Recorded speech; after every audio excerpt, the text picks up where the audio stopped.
It was a very hot summer day. The crow was very thirsty. He looked for water here and there, but he could not find water. At last, he saw a big pot of water, but there was very little water in the pot.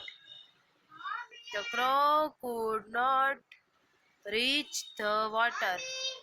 He threw a magic plan. It collect some stone and put them into the one by one. The water come up.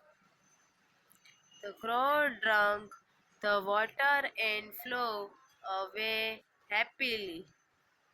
He was a clever crow.